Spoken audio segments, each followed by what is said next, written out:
पावसाळ्यामध्ये आपल्या सर्वांनाच गरमागरम तळलेली खुसखुशीत खमंग कुरकुरीत भरपूर लेयर्सवाली 5 ते 6 दिवस टिकणारी मस्त अळूवडी आपण कशी तयार करायची हे ह्या व्हिडिओमध्ये पाहणार आहोत. तसेच अळूची पानं जास्तीत जास्त भरपूर दिवस फ्रीजमध्ये एकदम हिरवीगार कशी टिकून राहतील ह्याची महत्त्वाची ट्रिक आपण ह्यात पाहणार आहोत. कुरकुरीत होण्यासाठी जे आपण बऱ्याच वेळेस तांदळाचं पीठ वापरलं जातं, पण तेच तांदळाचं पीठ जर घरात नसेल तर त्याऐवजी काय वापरलं तर आपली ही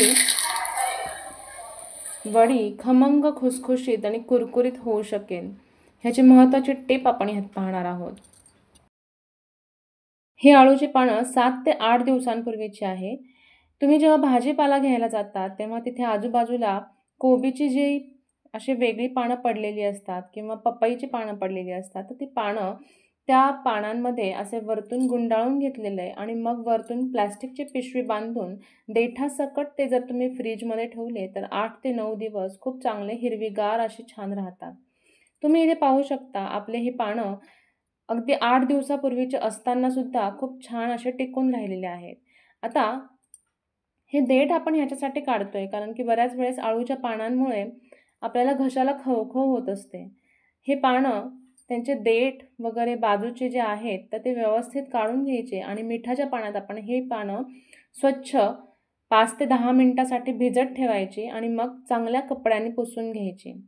असा पांढरा सुती कपडा जो आहे तर तो घरात असताना मी त्याच्यानेच ही सगळी पानं छान पुसून घेतलेली आहेत. आपल्याकडे आत्ता 10 ते 12 अळूची मोठी मोठी पानं आहेत, त्यासाठी आपण हे सगळं साहित्य घेतलेलं आहे. 8 ते 10 हिरव्या मिरच्या, गावठी लसूण, 3 लिंबांचा रस, थोडासा गूळ आणि 2 चमचे साखर, थोडेसे पोहे भाजलेले, चवीपुरता मीठ, छोटासा आल्याचा तुकडा, 2 मोठे चमचे तीळ आणि भाजलेले धने, जिरे आणि बडीशोपची पावडर घेतलेली आहे. आता आपण बघूया हे मिश्रण कसं तयार करायचं. 8 ते 10 हिरव्या मिरच्या छान वाटून घ्यायच्या आहेत. त्याच्यामध्येच लसूण, थोडासा आल्याचा तुकडा हा मिक्सरमधून छान बारीक करून घ्यायचं. अळूची वडी तयार करण्यासाठी आपल्याला ही आलं, लसूण आणि हिरवी मिरची पेस्ट लागणार आहे. इथे आपण आता डाळीचं पीठ मोजण्यासाठी म्हणून ही वाटी घेतलेली आहे. 2 वाट्या भरून आपण डाळीचं पीठ घ्यायचं आहे. हे पीठ चांगलं चाळणीने स्वच्छ गाळून घेतलेलं आहे आणि 2 वाट्या गच्च भरून आपण घेतलेलं आहे. कारण आपले पानं ही भरपूर मोठी आहेत, त्याच्यामुळे आपण थोडं पीठ जास्त प्रमाण घेतलेलं आहे. त्याच्यामध्ये नंतर आपण जी मिक्सरमध्ये बारीक पेस्ट केली तर ती ॲड केलेली आहे. त्यानंतर इथे आपण धणे, जिरे आणि बडीशोप हे मंद गॅसवर खरपूस असे भाजून घेतले, त्याची बारीक पावडर केली ती आणि ते तीळ 1 चमचा मोठा 1 चमचा तीळ असं ॲड केलं आणि नंतर आपण चवीपुरता मीठ टाकलेलं आहे.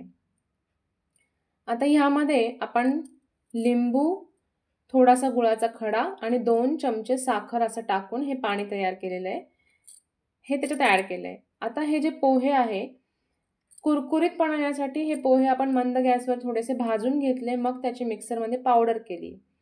मग ती पावडर आपण 2 चमचे ह्याच्यामध्ये वापरलेली आहे. ह्याच्याऐवजी तुम्ही तांदळाचं पीठ पण वापरू शकता, पण तांदळाचं पीठ नसेल तर तुम्ही असंही करू शकता. आता पीठ जास्त पातळ नको आणि जास्त घट्टही नको, त्या हिशोबाने आपण ह्याच्यात पाणी ॲड केलेलं आहे. साधारण 2 वाट्या भरून इथे पाणी लागलेलं आहे. बऱ्याच वेळेस काय होतं ना, पोह्यामुळे आपण जे पाणी त्याच्यात टाकतो तर ते पाणी शोषलं जातं, म्हणून पुन्हा थोडंसं पाणी टाकायची आवश्यकता पडू शकते. हे पाणी टाकल्यानंतर मग आपण चांगलं फेटून घेतलेलं आहे. त्याच्यात कुठल्याही प्रकारच्या गाठी राहू नये म्हणून आपण हाताने नंतर फेटून घेतलं आहे. त्या गाठी चांगल्या मोडून घेतलेल्या आहेत आणि भरपूर वेळ चांगलं असं 5 ते 6 मिनटं छान असं पीठ जे आहे ते फेटून घेतलेलं आहे.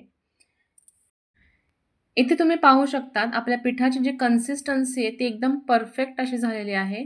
आता आपण आपल्या ह्या मोठ्या मोठ्या पानांना वरपासून ते खालपर्यंत असं हे पीठ चांगलं लावून घ्यायचं आहे.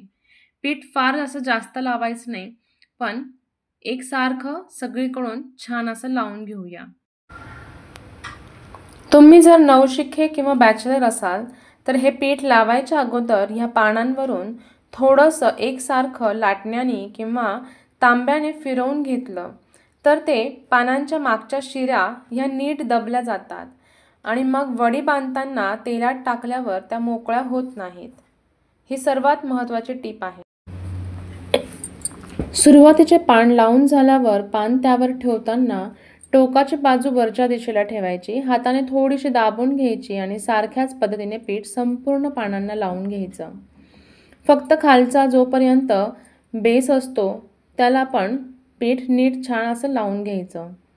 जसजसं यावर थर चढत जातो तसतसं अगदी सोयीस्कर होऊन जातं. खालची बाजू जी आता आहे ती आपण थोडीशी गुंडाळून घ्यायची आणि पॉकेटसारखं त्याला करून घ्यायचं आहे. चारी बाजूंनी त्याला पूर्ण असं दाबून व्यवस्थित घ्यायचं. थोडीसुद्धा हवा आतमध्ये राहिली नाही पाहिजे. आणि मग तुम्हाला वाटलं तर वरतून तुम्ही थोडं पीठ लावून असं गुंडाळून घेऊ शकता. आणि अशी गुंडाळल्यानंतर आपली अशी छान अशी ही एक वडी तयार झालेली आहे. आता जास्त पानांची वडी तयार करताना आपण पुन्हा हे पानं अशाच पद्धतीने लावून घ्यायची आहे.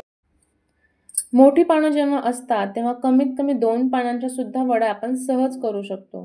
ह्या पिठामध्ये आपण लिंबाचा रस वापरलेला आहे. त्याऐवजी तुम्ही चिंचेची कोळ सुद्धा वापरू शकतात. म्हणजे लिंबा एवढी चिंच घ्यायची आणि ती पाण्यात भिजत ठेवायची. मग त्याचा कोळ पूर्णपणे काढून घ्यायचा आणि त्या पाण्यामध्ये गूळ मिक्स करायचा. सगळ्यात महत्त्वाची प्रोसेस ही आहे, कारण की अळूच्या पानांच्या वड्या ह्या चवीला खूप छान लागतात. पण त्यात आंबट कोणती वस्तू जर कमी पडली तर त्या पानांची घशात खवखव वाटून केलेल्या सगळ्या मेहनतीवर पाणी पडू शकते. तुम्ही या पद्धतीने वड्या केल्या तर 100% तुमच्या या वड्या अतिशय रुचकर आणि चवीला मस्त अशा होतील, यात शंकाच नाही.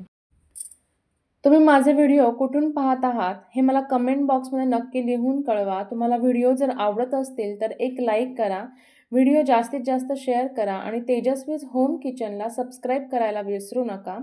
तसेच जवळ असलेल्या बेल आयकॉनवर जर तुम्ही क्लिक केले तर माझे नवीन व्हिडिओ लवकरात लवकर तुमच्यापर्यंत पोहोचतील. लवकरच गणपती बाप्पांचे आगमन होणार आहे. यूट्यूबवर पहिल्यांदाच खव्याच्या मोदकांचा व्हिडिओ आपण तेजस्वीज होम किचनमध्ये अपलोड केलेला आहे. त्या व्हिडिओला नक्की भेट द्या. मी डिस्क्रिप्शन बॉक्समध्ये लिंक दिलेली आहे. तसेच गोकुळाष्टमीच्या दिवशी गोपाळकाला घरच्या घरी कसा तयार करायचा अगदी सोप्या पद्धतीने त्याचीसुद्धा लिंक मी डिस्क्रिप्शन बॉक्समध्ये दिलेली आहे. तुम्ही त्या व्हिडिओला नक्की भेट द्या. थरावर थर असे 5 थर आपण पानांचे असे घेतलेले आहे. 5ही थर झाल्यानंतर दोन्ही बाजूंनी हे पानं फोल्ड करून घ्यायची व हलक्या हाताने दाबून घ्यायची. त्यात थोडी पण हवा जाणार नाही याची काळजी घ्यायची.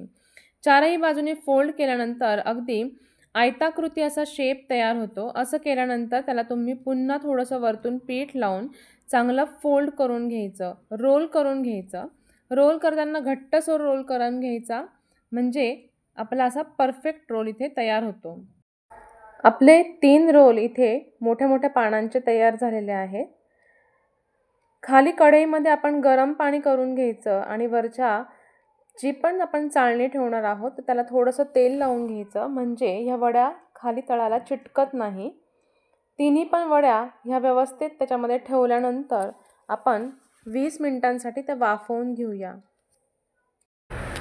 आतमध्ये अजिबात हवा जाणार नाही किंवा आतली वाफ बाहेर येणार नाही या पद्धतीने एकदम पक्क झाकण आपण त्याच्यावर ठेवायचं आहे. 15 ते 20 मिनिटांनंतर तुम्ही पाहू शकता आपल्या ह्या वड्या छानपैकी तयार झालेल्या आहेत. आता सगळ्यात महत्त्वाची गोष्ट म्हणजे ह्या वड्या आपण थोड्याशा थंड झाल्यानंतर फ्रीजमध्ये ठेवायच्या आहेत. 1 तास फ्रीजमध्ये ठेवल्यानंतर तुम्ही बघू शकता ह्याच्या वड्या एकदम छान अशा पटापट सुरीने सहजगत्या अशा कापल्या जातात. ही सगळ्यात महत्त्वाची ट्रिक आहे. आणि त्याच्यानंतर मग आपण ह्या तेलात तळून घ्यायच्या. तुम्हाला जर कमी तेलात पाहिजे असेल तर थोडंसं तेल टाकून त्याच्यावरती तुम्ही खसखस किंवा तीळ घालून ह्या वड्या शॅलो फ्राय करू शकतात किंवा तेलामध्ये तळूही शकतात. कमी तेलाच्या पाहिजे असेल तर शॅलो फ्राय करा. जास्त अशा कुरकुरीत आणि मस्त खमंग अशा पाहिजे असतील आणि ह्या पावसाळ्यात तुम्हाला तशा आवडत असतील तर तुम्ही कुरकुरीत तळूनही करू शकता. तुम्हाला हा अळूच्या वड्यांचा व्हिडिओ कसा वाटला हे मला कमेंट बॉक्समध्ये नक्की लिहून कळवा. तुम्ही सुद्धा घरी नक्की ट्राय करून बघा. तुम्ही यामध्ये वेगळ्या काही पद्धतीचे बदल करत असाल तर ते सुद्धा मला कमेंट बॉक्समध्ये लिहून कळवा. व्हिडिओ आवडला असेल तर एक लाईक करा, जास्तीत जास्त शेअर करा आणि तेजस्वीज होम किचनला सबस्क्राईब करायला विसरू नका.